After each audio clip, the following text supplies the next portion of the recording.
Credit card loan, personal loan மாதிரியான விஷயங்கள்ல ஒன்றும் பெரிய பிரச்சனை இல்லை. மைக்ரோ ஃபினான்ஸ்ல இருக்கக்கூடியதான் ஒரு சில பிரச்சனைகள் இருக்கிறதா ஆர்பிஐ கவர்னர் சொல்றாரு. ஆனா மூடிஸ் வேற மாதிரி சொல்றாங்க. மூடிஸ் நிறுவனம் ஒரு இன்வெஸ்ட்மெண்ட் பேங்கர் நிறுவனம், அவங்க ரேட்டிங் எல்லாம் கொடுப்பாங்க. ஆனா அவங்க வேற ஒரு விஷயம் சொல்றாங்க. அவங்க என்ன சொல்றாங்கன்னா, 2 வீலர் லோன்ஸ் ரொம்ப ஸ்ட்ரெஸ்ல இருக்கு, லோன்ஸே பெரும்பாலும் ஸ்ட்ரெஸ்ல இருக்குன்னு அப்படியே ஆப்போசிட்டா ஒரு விஷயம் சொல்றாங்க.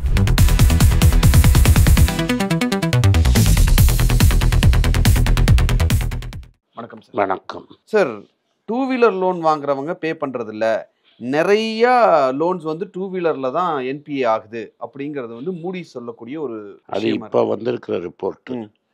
நீங்கள் ஒரு வருஷமாக ரிப்போர்ட் பார்த்தீங்கன்னா ரிசர்வ் பேங்க் முன்னாடி கவர்னர் இருந்ததும் சரி, கேவி காமத்னு இன்னைக்கு இந்த ஜியோ ஃபினான்ஷியலோட சேர்மனாக இருக்கிறவர் சொல்கிறதும் சரி, பல பேர் சொன்னது என்னன்னா, பர்சனல் லோன் பயங்கரமாக ஏறிடுச்சு, அன்செக்யூர்ட் கிரெடிட் நிறைய ஏறி இருக்கு, கிரெடிட் கார்ட்ஸ் இஷ்யூ பண்ணது நிறைய ஏறி இருக்கு, கிரெடிட் கார்டு டெட்டு நிறைய ஏறி இருக்கு, இன்ஃபேக்ட் ஹெச்டிஎஃப்சியை கிரெடிட் கார்டு கொடுக்காத அப்படின்னு ரிசர்வ் பேங்க் நிறுத்தினது, அதுக்கப்புறம் பஜாஜ் ஃபின்சர்வும் ஆர்பிஎல் பேங்க்கும் சேர்ந்து பண்ண கிரெடிட் கார்டில் ஆர்பிஐ ரெஸ்ட்ரிக்ஷன்ஸ் போட்டது, இது எல்லாம் நம்மளுக்கு தெரியும். அதுக்கப்புறம் ஃபின்கார்ப் கம்பெனிஸ் லோன் சோர்ஸ் பண்ணக்கூடாது, பேடிஎம் சோர்ஸ் பண்ணக்கூடாது லோனு. ஸோ அண்ட் இது மாதிரி பைஜூஸுக்கு பல என்பிஎஃப்சிஸ்லேருந்து லோன் வாங்கி கொடுத்து பைஜூஸ் அந்த ரீபேமெண்ட்டை கேரண்டி பண்ணி கடைசியில் கிளாஸும் நடத்தாமல் பேமெண்ட்டும் கட்டாமல் பேரண்ட்ஸோட செக்கு பவுன்ஸ் ஆகி அவங்க கிரெடிட் ஹிஸ்ட்ரி அஃபெக்ட் ஆனது, இதெல்லாம் ஒரு வருஷத்தை நடந்தது, எல்லாருக்கும் தெரியும். ஆனால் இன்றைக்கி அவர் என்ன சொல்கிறாருன்னா, கிரெடிட் கார்டும் இதுலேயும் பெரிய ஸ்லிப்பேஜ் இல்லை அப்படின்னு அவர் சொல்கிறாரு. அவருக்கு தான் தெரியும், எனக்கு தெரியாது. பட் இதெல்லாம் வந்த ரிப்போர்ட்ஸ். ஜென்ரலாக என்னை பொறுத்த வரைக்கும் லாஸ்ட் இயர் ஃபுல்லாக வந்த ரிப்போர்ட்ஸில் இந்த ஆப்ஷன்ஸ் ட்ரேடிங் பண்ணவங்க நிறைய பேர் பர்சனல் லோன் வாங்கி ஆப்ஷன்ஸ் ட்ரேடிங் பண்ணதா செய்தி வந்திருக்கு. பர்சனல் லோன் வாங்கி சூசைடான கேசஸ் கூட ரிப்போர்ட் ஆகிருக்கு. பாம்பேயில் பைந்தர் அப்படிங்கிற ஏரியாவில் அப்பாவும் பையனும் ட்ராக் பண்ணி குதிச்சிட்டாங்கங்கிற செய்தி கூட வந்தது. ஸோ இதில் டெஃபினட்டாக கடனோட லெவல் ரொம்ப ஹையாக இருக்குது அப்படிங்கிற செய்தி எல்லா இடத்துலையும் வந்தது. அதனால் ரிசர்வ் பேங்க் கவர்னர் எந்த கான்டெக்ஸ்டில் சொல்கிறாருங்கிறது எனக்கு புரியல. இப்படி நீங்கள் பார்த்தீங்கன்னா இப்போ கோல்டு லோனில் பெல்ட்டி அடிச்சிட்டாரு. 75% எல்டிவியை மாற்றி பெல்ட்டி அடித்து, நம்ம மணி பேச்சில் சாட்டர்டே பேசின மாதிரி 85%க்கு பெல்ட்டி அடிச்சிட்டாரு. ஸோ அது 2.5 லட்ச ரூபா வரைக்கும் ஒரு கேப் ஒன்று வச்சுருக்காரு. அதை விடுங்க, பெல்ட்டி அடிச்சிட்டாரு. என்ன, நான் 10 லட்ச ரூபா வாங்க போகிறேன்னா 4 பேரில் வைக்கிறதுக்கு எனக்கு எவ்வளோ நேரம் ஆகும்? நீ என்ன ரூல் போட்டாலும் ரூலை சைட் பாஸ் பண்ணுறதுக்கு பல ரூல்ஸ் இருக்குது. அதாவது நீங்கள் டிராஃப்ட் ரூலில் சொன்னதுக்கும் ஆக்சுவல் ரூல்ஸில் நடந்ததுக்கும் நிர்மலா சீதாராமன் அம்மையார் இதை பாஸ் பண்ணுங்கன்னு ஆர்பிஐட்ட சொன்னோன்னே அவர் ரூல்ஸை அப்படியே மாற்றிட்டார். ஆமாம். அப்போ அவர் இப்போ வட்டி கட்டாமல் மாதம் வட்டி கட்டணும்னு பேசலை, நீங்கள் ரொட்டேட் பண்ணக்கூடாதுன்னு சொல்லலை. அது மாதிரி அவருக்கு சொல்லியிருந்த ஸ்ட்ரிக்ட் ரூல்ஸ் ஆஃபீஸர்லாம் மாற்றிட்டார். நீங்கள் சொல்கிற ஒரே ஒரு கேப்பு 85% எல்டிவி 2.5 லட்ச ரூபா லோனுக்குன்னு சொல்லியிருக்காரு. நான் 4 பேரில் வச்சேன்னா எனக்கு 4 பேருக்கு 85% கொடுத்துருவார். என்ன, நான் 4 பேர் போடணும், அவ்வளோதான். 4 பேன் கார்டு கொடுக்கணும், அவ்வளோதான். ஸோ இதனால் உங்களுக்கு என்ன ப்ராப்ளம்னா, நீங்கள் என்ன புரிஞ்சுக்கணுன்னா, இந்த விஷயத்தில் கம்ப்ளீட்டாக அவர் போன வாரம் சொன்னதுக்கும் இன்றைக்கி அவர் கொடுத்துருக்கிற ஸ்டேட்மெண்ட்டுக்கும் சம்மந்தம் இல்லை. பெரிய வித்தியாசம் இருக்குது. அப்படியே ரிவர்ஸ் பண்ணியிருக்காரு பொசிஷனை. நீங்கள் இம்ப்ளிமெண்ட் பண்ணாமல் இருக்கலாம், அதை பற்றி பேசாமல் இருக்கலாம். நீங்கள் போன வாரம் வரைக்கும் 75ன்னு சொல்லி அதுக்கப்புறம் இன்றைக்கி 85னா under pressure from finance ministry நீங்கள் உங்கள் பொசிஷனை மாற்றிருக்கீங்கன்னு தான் நான் புரிஞ்சுக்கணும். கோல் போஸ்ட் மாறி இருக்குதுன்னு அர்த்தம். ஸோ இந்த கோல் போஸ்ட் மாறினது ரைட்டாக தப்பான்னு நான் சொல்லலை. That means you are not independent. That's obvious. You are not independent. As a governor of Reserve Bank, you are not an independent governor of Reserve Bank. You cannot say, நீங்கள் என்ன சொல்ல முடியாதுன்னா என்கிட்ட, நான் வெறும் இதில் மட்டும் இண்டிபெண்ட்டாக இல்லை, எதில் சார்? கோல்டு லோனில் மட்டும்தான் இண்டிபெண்ட்டாக, மற்றதெல்லாம் இண்டிபெண்ட்டாக இருக்கேன் அப்படின்னு சொல்ல முடியாது. ஸோ ஆக மொத்தம் there is some stress. Now இது ஒரு சைடில் எனக்கு சொன்னது.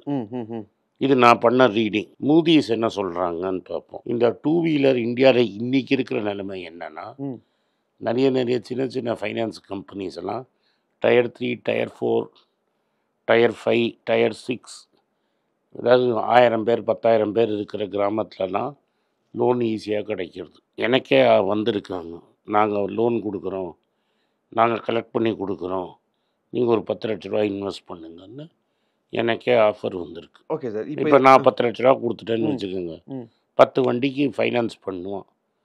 இப்போ 1 கோடி ரூபா கொடுத்தேன்னா 100 வண்டிக்கு ஃபைனான்ஸ் பண்ணுவான். 14%, 15%, 14%, 15%, 16%ன்னு கலெக்ஷன். நான் இதை இப்போ பஜாஜ் ஆட்டோ என்ன சொல்லியிருக்காங்கன்னா, நாங்கள் பஜாஜ் ஆட்டோ கிரெடிட்னு நாங்களே கம்பெனி ஆரம்பிச்சிருக்கோம். இதுக்கு முன்னாடி ஆரம்பித்த பஜாஜ் ஃபைனான்ஸே இந்த ஆட்டோ 3 வீலருக்கும் பஜாஜ் மோட்டர் சைக்கிளுக்கு ஃபைனான்ஸ் கொடுக்கறதுக்கு தான் ஆரம்பித்த கம்பெனி. இன்றைக்கி பஜாஜ் ஃபின்சர்வ், பஜாஜ் ஃபைனான்ஸாக மாறிடுச்சு. ஆனால் இப்போ அவங்க மற்ற பிஸ்னஸில் க்ரோ ஆனதுனால பஜாஜ் வண்டிக்கு இப்போ இது கொடுக்க மாட்டேங்கிறாங்க, முக்கியத்துவம் கொடுக்க மாட்டேங்கிறாங்கன்னு எங்களுக்கு ஒரு ஃபைனான்ஸ் போர்டு தான் இன்னொரு ஃபைனான்ஸ் கம்பெனி ஆரம்பிச்சிருக்கான். அது எதுக்குன்னா, பஜாஜ் ஃபைனான்ஸே ரொம்ப ஸ்ட்ரிக்ட்டு. பஜாஜ் ஃபைனான்ஸ் எப்படி கிரெடிட் கொடுக்குறான்னு தமிழ்நாட்டில் போய் கேட்டால் தெரியும்.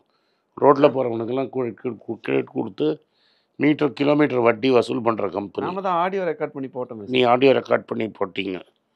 அப்போ அவன் கொடுத்த லோனோட லோவர் ஸ்டாண்டர்ட் கொடுக்குறேன்னு பஜாஜ் ஆட்டோவே சொல்கிறான். யார் சொல்கிறான்? பஜாஜ் ஆட்டோவே. என்கிட்ட வண்டியும் வாங்கிக்கோ, நான் உனக்கு லோனும் கொடுத்துட்றேன், லோனும் பண்ணி கொடுத்துட்றேன். அப்புறம் என்ன டிஸ்கவுண்ட் கொடுக்க மாட்டான், ஃபுல் மார்ஜின் விற்பான். இப்போ எனக்கு தெரிஞ்ச அது எல்லாமே ஆன் ரோட் ப்ரைஸ்க்கே ஃபினான்ஸ் பண்ணி கொடுக்குறதுன்னு அதை கொஞ்சம் மார்ஜின் வாங்கி கொடுப்பான். இதில் என்ன மார்ஜின்னா, நான் சொல்கிறது கம்பெனியோட ஃபுல் மார்ஜின் இருக்கும். அதுக்கு கலெக்ஷன் ஏஜென்ட்டு அது இதுன்னு போட்டு உங்கள்கிட்ட 18-20% வட்டி வாங்காமல் இருக்க மாட்டான். இப்போ அதை யார் வாங்குவாங்கன்னா, நான் போய் வாங்க மாட்டேன். ஃபஸ்ட்டு நான் இந்த 2 வீலருக்கு எனக்கு ஃபைனான்ஸே தேவைப்படாது. ஃபைனான்ஸ் வாங்குறவங்க கூட என்ன பண்ணுவான்னா, பேங்க்கில் போய் தான் வாங்குவான். ஆமாம் சார், எஸ். ப்ரைவேட் செக்டர் பேங்க்கில் வாங்குவான், கொஞ்சம் ஜாஸ்தி வாங்குவான். இல்லாட்டா ஒரு லோ லெவலில் வாங்க மாட்டான். இந்த லோ லெவலில் வாங்குறவன் திரும்பி ரீஃபைனான்ஸ் பண்ணுறதுக்கு பேங்க்கு இங்கெல்லாம் வருவாங்க. இப்போ நான் ரீஃபைனான்ஸ் பண்ணுறேன்னா, நான் பேங்க்கு நான் இப்போ 100 வண்டி வச்சுருக்கேன்னா, 100 வண்டிக்கு நான் 85% கொடுத்துருக்கேன்னா, அந்த 85%ல் 60%-ஐ நான் பேங்க்லேன்னு வாங்கிப்பேன். ஓகே. ஸோ இந்த மூடி சொல்கிறது, it is not affecting only the lowest level. இந்த செயின் கடைசியாக கொண்டு போய் பேங்க்கில் தான் முடியும். இப்போ என்ன ஆயிடுச்சுன்னா, தமிழ்நாட்டில் நடக்கிறதுன்னு எனக்கே தெரியும். இப்போ உனக்கு வேலை இல்லைன்னு வச்சுக்கோங்க, நீங்கள் ஸ்விக்கி ஜொமேட்டோ ஓட்டுறீங்கன்னு வச்சுக்கோங்க, உனக்கு இப்போ லைசன்ஸ் இருந்ததுன்னா, ஏதாவது ஒரு பேங்க் அக்கௌண்ட் இருந்தால் உங்களுக்கு ஸ்விக்கி ஜொமேட்டோ ஓட்டுறதுக்கு மோட்டர் சைக்கிள் கொடுத்துருவான். ஆமாம் சார். ஆக்சுவலாக நான் ஷோரூமும் இங்கே பார்க்குறோம், 2 வீலர் ஷோரூமும் பார்க்குறோம். ஒரு சின்ன கடை, ஒரு 20க்கு 20 மளிகை கடை வைக்கிறாங்கல்ல சார், அந்த மாதிரி இடங்களில் புது பைக் உள்ளே வச்சு வித்துட்டு இருக்காங்க. ஷோரூம் இருக்கிறப்ப ஏன் இங்கே விற்கணும் அப்படின்னு நான் ஒரு தடவை உள்ளே போய் கேட்டேன். அங்கே ஹோண்டா பைக்கும் இருக்குது, ஹீரோ பைக்கும் இருக்குது, பஜாஜ் பைக்கும் வச்சுருக்கான். விதவிதமாக எல்லாமே வச்சு புது வண்டி விற்கிறீங்களே, வாட் இஸ் திஸ் அப்படின்னு போய் கேட்டேன். நான் ஏன் உங்கள்கிட்ட வாங்கணும் அப்படின்னு கேட்டதுக்கு அவங்க சொன்னது, யாருக்கு கிரெடிட் ஹிஸ்ட்ரி இல்லையோ அவங்களுக்கு நாங்கள் இந்த பைக்கை சேல் பண்ணுவோம், அவங்களால பேங்க்கில் போய் கடனே வாங்க முடியாது சார், ஸோ அவங்களுக்கு நாங்கள் வாங்குவோம். ஸோ இப்போ அந்த ஸ்விக்கிக்கும் ஜொமேட்டோக்கும் ஓட்டுறவனுக்கு கொடுக்குறல்ல, அவனால் கொடுக்க முடியாது காசு. ஸோ அப்போ என்ன பர்சன்டேஜ் ஆஃப் இன்ட்ரெஸ்ட் அப்படின்னா, உடனே 14 to 15% இன்ட்ரெஸ்ட் அப்படின்னு சொல்லி சொன்னான். ஆனால் ஆக்சுவலாக இருக்கிறது 2 ரூபா வட்டி இல்லாமல் இருக்காது, 24%. அது ஆவரேஜ் அப்படி போட்டு 24% ப்ராசஸிங் ஃபீ அது இதுன்னு போட்டு 2 ரூபா வட்டி கொண்டு வந்துடும். முன்னாடியே ஏதோ ஒரு 10,000 சம்திங் ஏதோ ப்ராசஸிங் ஃபீ மாதிரி ஏதோ பே பண்ணணும், அதெல்லாமே எல்லாம் பார்த்தா 2 ரூபா வந்துடும். இதில் என்ன ஆகும்னா, அந்த அவனுக்கு ஸ்விக்கி ஜொமேட்டோ பேமெண்ட் இந்த இஎம்ஐங்கிறது மாதம் 1 தான் கட்டுவான். மற்ற பெட்ரோல் டெய்லி போடணும், சாப்பாடு சாப்பிடணும், வாடகை இருக்கணும். ஸோ இந்த இஎம்ஐங்கிறது லாஸ்ட் ஆப்ஷன். அந்த இஎம்ஐயை மட்டும் அவன் டிஃபால்ட் ஆகுது அப்படின்னு சொல்கிறான். ஏன்னா வேலை போயிடுச்சுன்னு வச்சுக்கோ, என்னால் கட்ட முடியுமானா கட்ட முடியாது. இந்த ஹவுசிங் லோனோடது மட்டும் ஸ்டேபிளாக ரிமைன் ஆகிட்டு இருக்கு. வீடு விற்றா தானே எவ்வளோ ஃப்ளாட்டாக காலியாக இருக்குது. இந்த ஹவுசிங் லோனுங்கிறது ஸ்லைட்லி ஹையர். ஆமாம், அங்கே டிஃபால்ட் வராது. ஆனால் அங்கே இப்போ வராது, இன்னிலேருந்து 2 வருஷம் கழிச்சு வரும். ஓகே.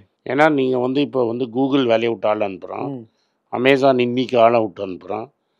அமேசான் நான் ரெக்கார்ட் பண்ணுற அன்றைக்கி அமேசான் அனுப்பிச்சிட்டான். கூகுள், மைக்ரோசாஃப்ட் இது மாதிரி கம்பெனிங்களே ஆளை வேலையை விட்டு அனுப்புகிறான்னா மெதுவாக சாஃப்ட்வேரில் higher and higher level of people will lose jobs. Ola மூடும். இப்போ இந்த ஓலா எம்ப்ளாயிலாம் எவெல்லாம் லோன் எடுத்திருக்கானோ, இந்த ஸ்டார்ட் அப் அமெரிக்காவில் இன்ட்ரெஸ்ட் ரேட் இவ்வளோ ஹையாக இருக்கிறதுனால ஸ்டார்ட் அப்புக்கு ஃபைனான்ஸே வராது. ஸோ இது வேல்யூ செயினில் மெதுவாக தான் ஏறும்.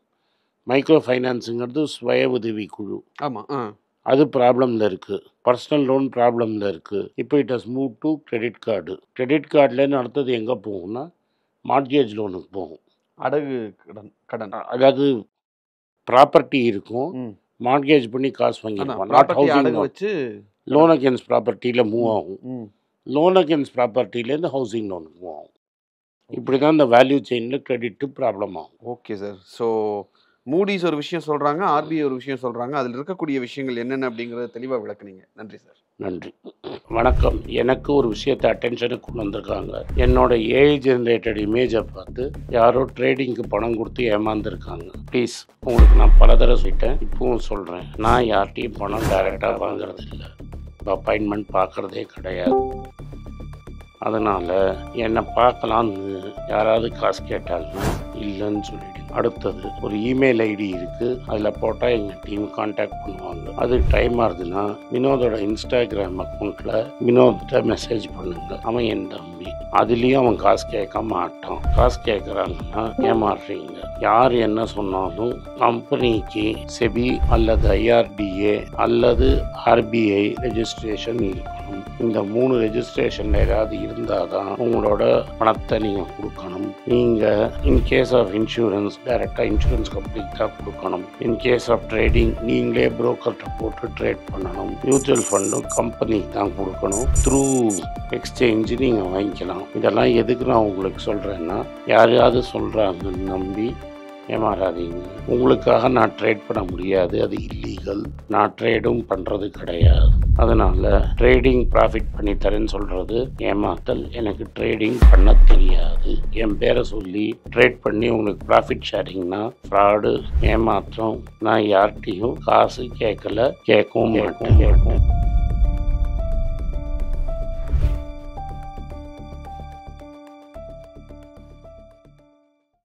வணக்கம், இது ஆனந்த் ஸ்ரீனிவாசன். இது என்னோட பர்சனல் சேனல்.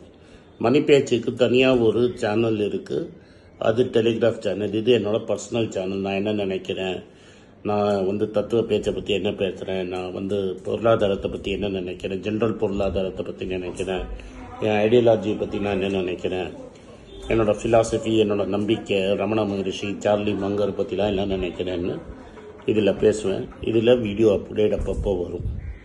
நீங்கள் சப்ஸ்கிரைப் பண்ணிங்கன்னா என்ன நீங்கள் பர்சனலாக ஃபாலோ பண்ணுறீங்க. இது மணி பேச்சு இல்லை, இது இன்வெஸ்ட்மெண்ட் இல்லை.